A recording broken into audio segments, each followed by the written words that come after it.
Supaya apa? Supaya kualitas dari keturunan mereka tidak ada yang lemah. Jadi mereka ingin menciptakan manusia-manusia yang kuat. Nah, di saat itulah mereka melihat masyarakat suku Gipsi ini adalah orang-orang dari keturunan ras lemah atau ras rendah. Jadinya mereka sangat-sangat membenci suku Gipsi. Yo geng, tekan tombol subscribe geng. Hey yo, what's good? Welcome back to Kamar Jerry.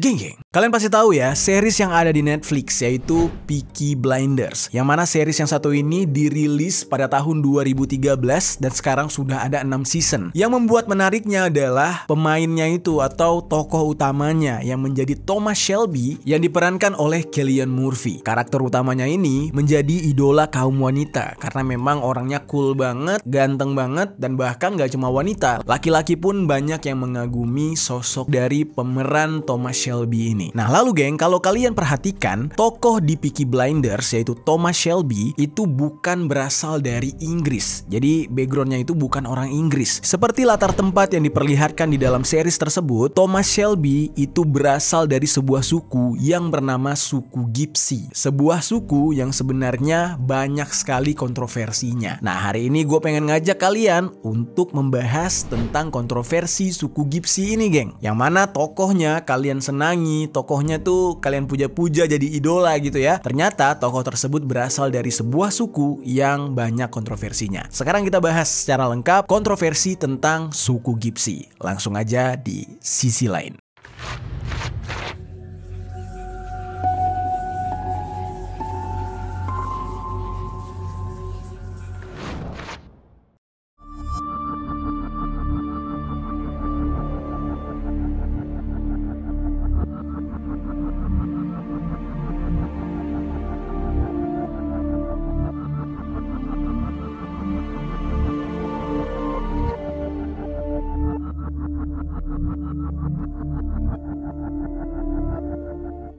Asal-usul suku Gipsi.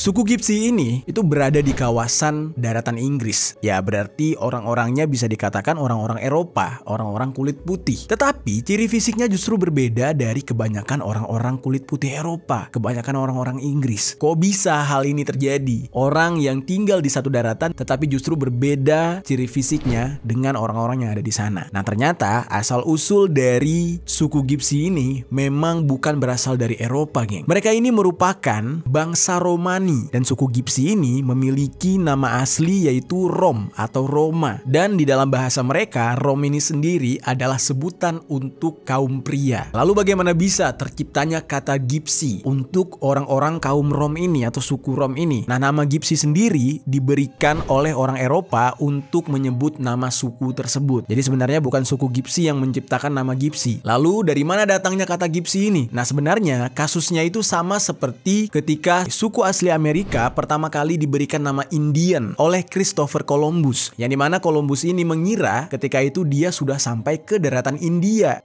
Lalu ketemulah dia dengan suku asli Amerika yang langsung dia cap sebagai orang India. Nah makanya terciptalah kata Indian atau Indian. Nah sampai sekarang kita menyebut suku asli Amerika itu dengan sebutan orang Indian.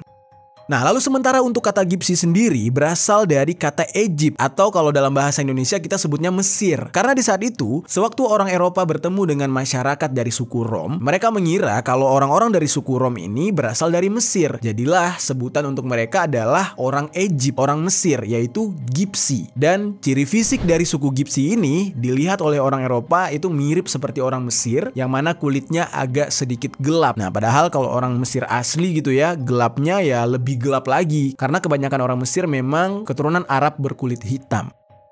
Nah lalu geng, suku Gipsi ini tersebar di daratan Eropa. Nanti kita bahas lah kenapa mereka bisa tersebar banyak banget di Eropa. Terus penyebaran mereka itu tidak hanya di Inggris aja. Ada beberapa negara lain yang terdapat masyarakat suku Gipsi juga. Dan penyebutan nama untuk suku mereka berbeda-beda. Seperti misalkan di Jerman. Di Jerman mereka disebut dengan suku Sinti. Lalu di Prancis mereka disebut dengan Gitans. Lalu di Spanyol mereka disebut dengan Gitanos. Dan di Portugal mereka disebut Ciganos. Nah namun geng, sebutan sebutan-sebutan itu untuk sebagian besar orang di negara-negara tersebut adalah sebutan untuk menghina alias rasisme. Karena makna dari sebutan-sebutan dari negara-negara yang berbeda ini itu bersifat diskriminatif terhadap kaum Gypsy itu sendiri. Jadi mereka itu dibedakan atau diasingkan.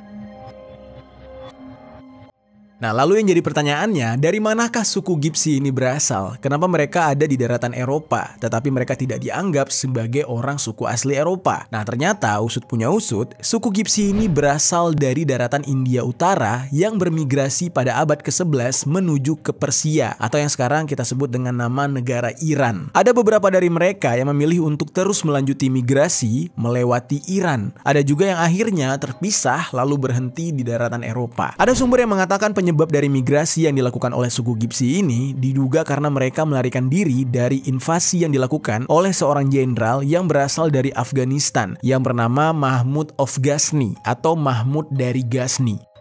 Dan ketika itu, pasukan yang dipimpin oleh Mahmud ini memaksa orang-orang keturunan suku Gypsy keluar dari wilayah India Utara yang saat sekarang ini sudah menjadi Pakistan, Afghanistan, dan juga sebagian kecil negara Iran. Nah, jadi dari situ kita udah dapat jawaban nih, geng. Kenapa ciri fisik mereka berbeda dengan orang-orang yang ada di Eropa? Ya karena memang mereka bukan keturunan Eropa, bukan orang kulit putih, yang mana mereka merupakan orang-orang India Utara. Kalian bisa lihat sendiri ya, perhatikan ciri fisik mereka emang mirip banget sama orang India karena sudah lama hidup di daratan Eropa, jadinya kulit mereka itu beradaptasi dengan iklim yang ada di sana.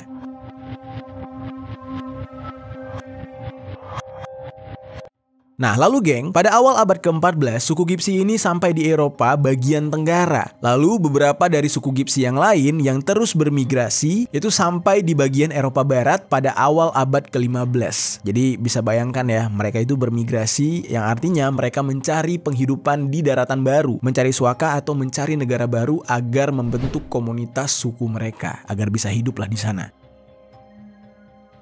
Nah lalu geng, singkat cerita, pada pertengahan abad ke-20, suku Gypsy ini sudah tersebar di seluruh benua. Dan diketahui, suku Gypsy sudah mencapai daratan Inggris sekitar tahun 1515. Nah setelah itu mereka beranak pinak di sana dan mulai berkenalan dengan masyarakat Eropa yang lain. Lalu lama-kelamaan, mereka juga mulai beranak pinak dengan menikahi orang-orang yang ada di daratan Eropa, yang merupakan orang-orang nomaden juga. Nah di saat itu orang-orang nomaden yang ada di Eropa itu berasal dari Skotlandia dan juga Irlandia. Nah, suku Gypsy ini menikahlah dengan orang keturunan Skotlandia dan Irlandia ini. Jadilah di saat itu mereka memiliki keturunan campuran. Dan gak cuma Skotland serta Irlandia doang yang menikah dengan suku Gypsy. Masih ada suku-suku lain yang juga menikah dengan orang-orang suku Gypsy. Sehingga mereka melahirkan keturunan-keturunan campuran yang wajahnya cakep-cakep banget, geng. Nah, tapi sayangnya nih, geng ya, keturunan suku Gypsy ini karena mereka itu dipandang sebagai suku dengan kasta yang rendah, mereka akhirnya mendapatkan diskriminasi serta tekanan dari masyarakat asli Eropa.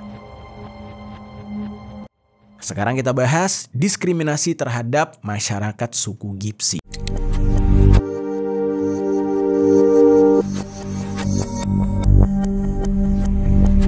Oke, suku Gypsy ini dikenal sebagai suku yang tinggal secara nomaden. Nah, kebanyakan dari mereka pada zaman dahulu tinggal di dalam sebuah karavan atau dengan sebutan lain kayak trailer gitu ya, rumah yang bisa bergerak yang membuat mereka bisa berpindah-pindah.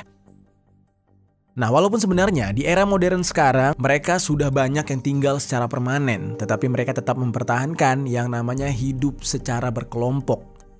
Lalu semenjak kedatangan mereka dari zaman dahulu, memang mereka ini sudah menjadi masyarakat yang tertutup. Kelompok mereka hanya bergaul dengan sesama suku mereka aja. Jadi walaupun mereka berada di daratan Eropa, tetapi mereka tidak berbaur dengan masyarakat Eropa. Sehingga mereka dengan masyarakat Eropa itu agak renggang hubungannya. Tapi tidak ada yang tahu ya, apa penyebabnya masyarakat Gypsy ini memilih untuk menjaga jarak antara mereka dengan masyarakat Eropa. Entah memang mereka merasa asing dengan lingkungan yang baru, atau juga kemungkinan besar ini semua penyebabnya gara-gara mereka sudah terbiasa tidak bersosialisasi gara-gara faktor kehidupan sosial di negara asal mereka, yaitu India. Yang mana seperti yang kita tahu, India ini dari zaman dahulu itu ada sistem kasta. Sehingga mereka tidak berani untuk berbaur dengan masyarakat kulit putih Eropa karena merasa kasta mereka itu rendah.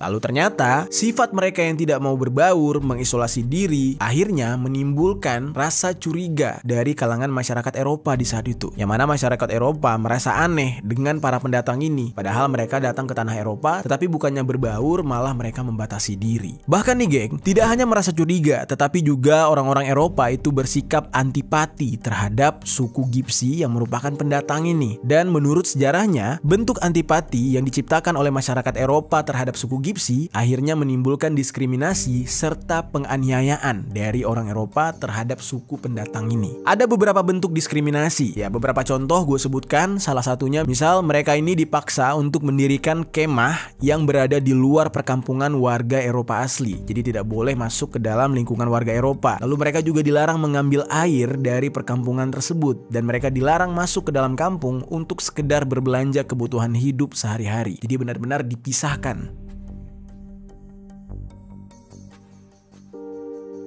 Kecurigaan dan prasangka negatif dari masyarakat Eropa terhadap suku Gipsi itu berlangsung sangat lama, turun-temurun. Anak-anak orang Eropa juga ikut membenci anak-anak dari suku Gipsi. Nah, dan di saat itu, bagi masyarakat Eropa, suku Gipsi ini adalah keturunan suku pencuri. Dan bahkan beberapa tindakan kriminal itu dituduhkan kepada orang-orang dari suku Gipsi. Jadi nih ya, dari kecil anak-anak suku Eropa itu memang udah ditanamin tuh oleh orang tuanya tentang pemahaman kalau suku Gipsi itu adalah sosok yang jahat. Misalkan nih, kalau anaknya bandel, orang tua masyarakat Eropa itu bakal menakut-nakuti anak-anaknya dengan berkata, awas, nanti kalau nakal kamu diculik sama suku Gipsi. Nah, jadilah tertanam di otak anak-anak mereka bahwa suku Gipsi itu adalah suku yang negatif atau manusia yang negatif.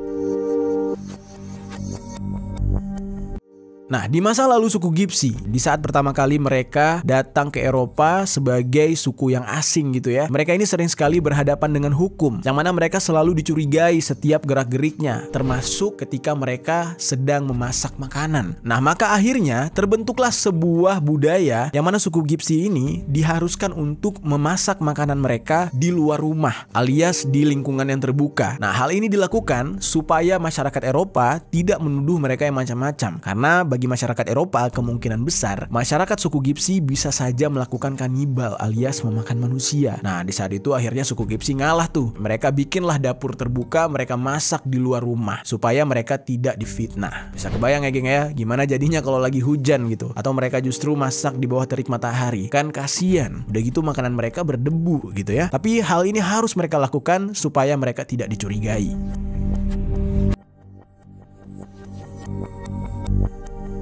Lalu yang lebih gilanya nih, di saat masyarakat suku Gipsi ini sudah mengalah, mereka mau melaksanakan memasak makanan di luar rumah. Di saat itu masih ada aja tuh masyarakat Eropa yang merasa curiga dengan keluarga suku Gipsi. Mereka yang merasa curiga ini mendatangi keluarga suku Gipsi yang sedang memasak dan meminta untuk memeriksa makanan tersebut. Benarkah makanan itu adalah makanan yang benar, makanan yang bukan terbuat dari daging manusia? Nah, mereka memeriksa dengan cara yang benar-benar bikin elus dada, yaitu makanan tersebut dikobok kayak gitu aja atau justru ditumpahkan ke tanah. Nah, lalu ketika tidak terbukti makanan tersebut mengandung hal-hal aneh, orang Eropa ini langsung meninggalkan gitu aja. Nah, jadi di hari itu masyarakat suku Gipsi harus kehilangan makanannya.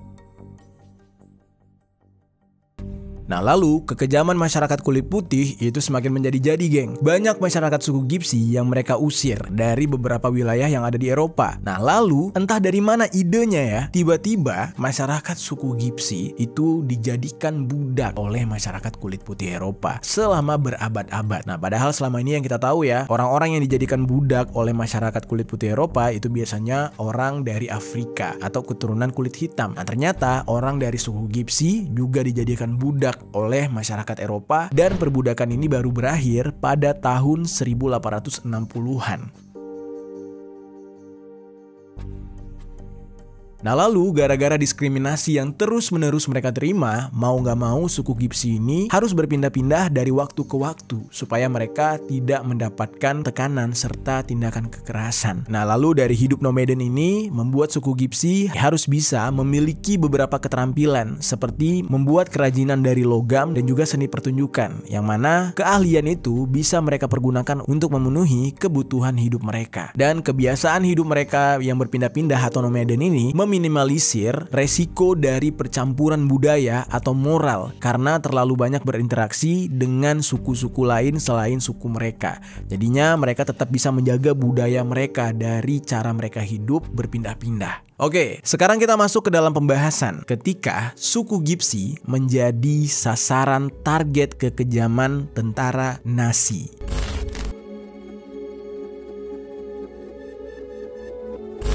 Oke, di sini nama dari tentaranya gue plesetin ya, karena memang nama tentara yang satu ini sangat sensitif di YouTube. Ya maklum, YouTube, Google punya Amerika. Mereka udah pasti sensitif dengan para musuh-musuh mereka gitu ya. Jadi geng, ketika tentara Nazi menguasai Jerman, yang memang ketika itu terkenal suka memburu orang-orang keturunan Yahudi, dan juga mereka sempat menargetkan orang-orang dari kaum LGBT sebagai target yang harus mereka basmi. Nah ternyata gak cuma Yahudi dan LGBT doang yang menjadi target Nazi, tetapi ternyata suku Gipsi pun merupakan salah satu kelompok yang berusaha dibasmi oleh tentara Nazi Jerman ini. Apa alasannya? Tentara-tentara ini justru mendiskriminasi masyarakat suku Gipsi. Apakah suku Gipsi punya salah terhadap mereka? Nah sebenarnya nih geng ya, alasannya sama seperti orang-orang Eropa lainnya, ya termasuk Inggris dan beberapa negara lainnya gitu ya, yang merasa curiga dengan kehadiran suku Gipsi ini. Banyak orang Jerman yang bahkan merupakan non-Nazi gitu ya, yang tidak termasuk ke dalam tentara Nazi juga memiliki kecurigaan terhadap suku Gipsi. Jadi masyarakat biasa ajanya tuh juga sama gitu, nggak percaya atau curiga dengan suku Gipsi. Mereka di saat itu menilai kalau orang-orang yang berasal dari suku Gipsi merupakan keturunan dari ras yang inferior, alias keturunan ras rendah. Jadi levelnya itu lebih rendah dari keturunan mereka. Ya karena memang kan pemahaman masyarakat Jerman di saat itu benar-benar ekstrim gitu ya. Yang mana tentara Nazi aja tuh pernah menciptakan peraturan kalau ada manusia atau laki-laki yang lahirnya cacat atau justru mungkin tingginya tidak mencapai batas rata-rata yang ditentukan, itu bakal dieksekusi. Nah jadi di zaman itu Jerman sangat-sangat memperhatikan kelahiran dari keturunan mereka. Supaya apa? Supaya kualitas dari keturunan mereka tidak ada yang lemah. Jadi mereka ingin menciptakan manusia-manusia yang kuat. Nah di saat itulah mereka melihat masyarakat suku Gipsi ini adalah orang-orang dari keturunan ras lemah atau ras rendah.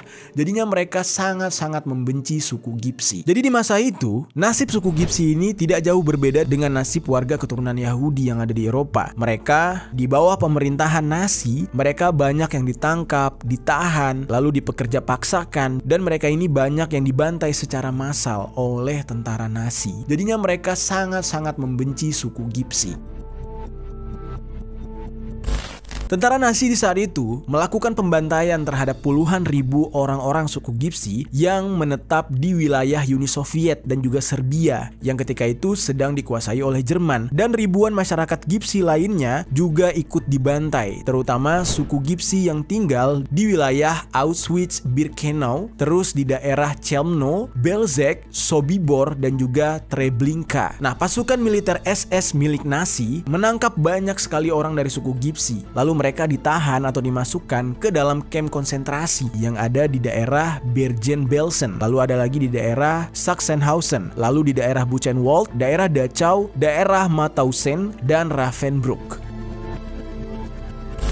Berbeda dengan kamp-kamp konsentrasi milik Yahudi, masyarakat keturunan suku Gipsi ini memiliki kamp konsentrasi mereka sendiri, yang dimana ini khusus untuk menyiksa mereka. Kamp tersebut diberi nama Ziegunerlager yang terletak di daerah Auschwitz, dan di saat itu tentara Nazi berhasil mengumpulkan banyak sekali orang Gipsi yang dipaksa untuk tinggal berdesak-desakan di kamp konsentrasi tersebut. Dari beberapa sumber yang gue dapatkan nih ya, di kamp tersebut terdapat sebanyak 20.943 orang Gipsi yang terdiri dari 10.094 laki-laki dan 10.888 perempuan serta anak-anak kecil. Satu demi satu dari mereka sampai ratusan jumlahnya itu meninggal dengan sangat mengenaskan di camp tersebut. Ada yang disiksa, tidak diberi makan, dan juga disuruh untuk kerja paksa. Di camp tersebut juga tersebar banyak sekali penyakit seperti tipus, cacar, dan disentri karena mereka tinggal berdesak-desakan tanpa adanya fasilitas kesehatan dan jorok banget. Dan sebagian besar dari mereka yang sudah terkena penyakit membuat angkatan militer SS Jerman itu justru merasa risih dan takut. Padahal kan ini semua ya gara-gara mereka juga. Nah tiba-tiba nih geng, karena sudah banyak yang terkena penyakit, di akhir bulan Maret tahun 1944 ada sekitar 1.700 masyarakat keturunan suku Gipsi dibantai secara massal oleh angkatan militer SS Jerman dari wilayah Bialystok, dan mereka dibantai dengan cara dimasukkan ke dalam kamar gas. Lalu beberapa bulan kemudian, yaitu di bulan Mei tahun 1944, pemimpin camp memutuskan untuk menghabisi semuanya atau membantai seluruh orang Gipsi yang ada di camp konsentrasi tersebut. Kejam banget gak sih geng? Lalu singkat cerita, pada bulan Desember tahun 1942, tentara Nazi melakukan deportasi kepada orang-orang Gipsi. Nah di sini nggak jelas ya dideportasinya kemana, apakah dikembalikan ke India Utara atau kemana. Tapi yang jelas ada pengecualian untuk beberapa kategori dari orang Gipsi, termasuk di dalamnya ada orang-orang yang memiliki darah Gipsi asli yang diturunkan dari leluhurnya, tetapi sudah terintegrasi menjadi bagian dari masyarakat Jerman, sehingga mereka sudah tidak lagi berperilaku seperti orang Gipsi. Nah, atau justru keturunan campuran yang sudah menikah dengan orang Jerman. Nah, itu tidak akan dideportasi dan tidak akan dibantai. Nah, lalu orang-orang Gipsi yang menjadi budak Jerman, yang menjadi budak berprestasi bagi Jerman, ya istilahnya itu anggota keluarganya punya jasa lah untuk tentara Jerman, membantu tentara Jerman dalam bidang akademis ataupun militer. Nah, mereka akan dianggap sebagai naturalisasi masyarakat Jerman.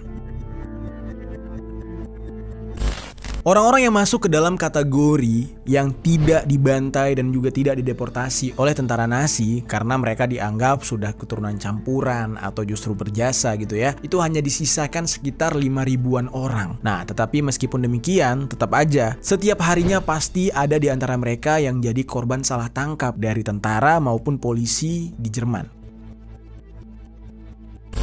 Nah, pernah suatu ketika nih ya, terjadi penangkapan terhadap orang Gipsi, yang mana dia sebenarnya bertugas di angkatan bersenjata Jerman yang disebut dengan Wehrmacht. Nah, kebetulan di saat itu si orang Gipsi ini sedang dibebas tugaskan atau cuti. Nah, dia akhirnya ikut ditangkap juga, cuma gara-gara dia sedang cuti. Jadi di saat itu aturan yang dibuat oleh Jerman itu benar-benar abu-abu, yang mana masyarakat suku Gipsi, mau dia sedang mengabdi kepada tentara Jerman atau justru dia keturunan campuran, tapi kalau misalkan dia masih terlihat sangat-sangat Gipsi gitu ya, mereka akan menjadi korban tangkapan dan dibantai juga. Dikatakan oleh para ahli, tidak ada yang mengetahui berapa persen masyarakat suku Gipsi yang ada di Eropa yang sudah dibantai oleh Jerman. Tetapi yang jelas, perkiraan di saat itu ada sekitar 25% dari total masyarakat Gipsi yang ada di Eropa itu dihabisi oleh tangan Jerman. Dan ketika perang berakhir, Jerman tidak lagi dikuasai oleh Nazi. Di saat itu masyarakat suku Gipsi berharap mereka tidak lagi berada di bawah diskriminasi. Tetapi apa boleh buat, diskriminasi tetap berlanjut, terutama di seluruh Eropa Tengah dan juga Eropa Timur. Lalu yang menyedihkannya nih geng ya, Republik Federal Jerman menetapkan bahwa semua tindakan yang dilakukan terhadap orang Gipsi sebelum tahun 1943 merupakan tindakan kejahatan dan bukan hasil dari kebijakan yang diskriminatif katanya. Jadi bisa dikatakan tindakan kejahatan yang dilakukan di saat itu terhadap masyarakat suku Gipsi bukanlah kebijakan pemerintah Jerman, itu hanyalah keinginan dari masing-masing personal masyarakat Jerman di saat itu. Jadi bisa dikatakan itu tidak menjadi tanggung jawab negara. Jadi keputusan tersebut membuat tidak adanya kompensasi apapun bagi masyarakat keturunan Gipsi yang tewas dan diperlakukan diskriminatif. Jadi mereka nggak dapat ganti rugi, mereka tidak mendapatkan kehidupan yang layak, tidak dapat pengampunan apapun, karena menurut pemerintah Jerman, kejadian di masa lalu itu murni perkelahian antar personal katanya. Jadi kebencian terhadap suku Gipsi itu bukan kebijakan pemerintah, melainkan personal orang Jerman yang memang nggak suka sama suku Gipsi. Wah, kejam banget. Jadi sedih banget menjadi suku Gipsi di masa itu. Oke, sekarang kita masuk ke dalam pembahasan diskriminasi terhadap suku Gipsi secara terus-menerus sehingga membuat mereka akhirnya mempelajari ilmu hitam atau kekuatan mistis.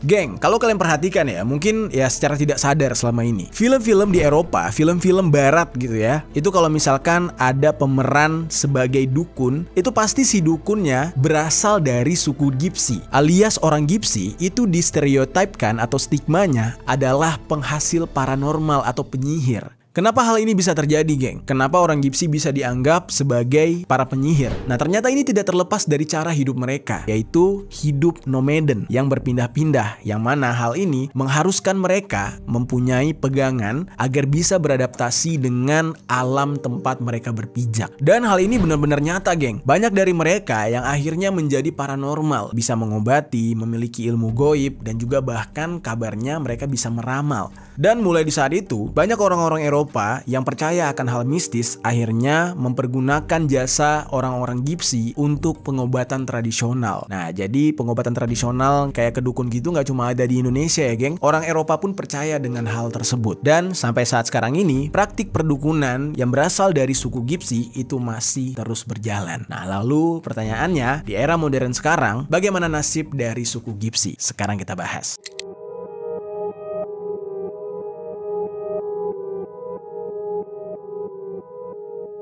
Ada survei yang mengatakan kalau terdapat 62% orang Gypsy yang pernah mengalami diskriminasi rasial. Dan dari survei tersebut juga dikatakan adanya kesenjangan kesehatan antara orang Gypsy dengan masyarakat lainnya di Eropa. Nah, di dalam hal ini menurut survei ya, laki-laki dari suku Gypsy itu 12 kali lebih beresiko menderita penyakit dibandingkan laki-laki dari ras kulit putih Eropa. Akses terhadap pelayanan kesehatan dan layanan sosial juga menjadi masalah yang serius bagi orang Gypsy dibandingkan dengan masyarakat Eropa dari etnis lain. Jadi mereka ini kalau mau ke rumah sakit itu dibatasi. Mereka kalau misalkan mau ke fasilitas umum itu ada yang nggak boleh masuk. Dan yang lebih menyedihkan adalah 51% masyarakat Gypsy itu tidak memiliki pendidikan yang layak dan mereka tidak boleh menduduki posisi pekerjaan tinggi karena memang etnis ini termasuk ke dalam kelompok yang paling kecil kemungkinan untuk mendapatkan pekerjaan. Jadi mereka itu dikucilkan. Sedihnya menjadi mereka ya. Di negara asalnya yaitu di India, mereka termasuk ke kasta yang rendah. Lalu ketika mereka bermigrasi, mereka juga mendapatkan posisi kasta yang rendah.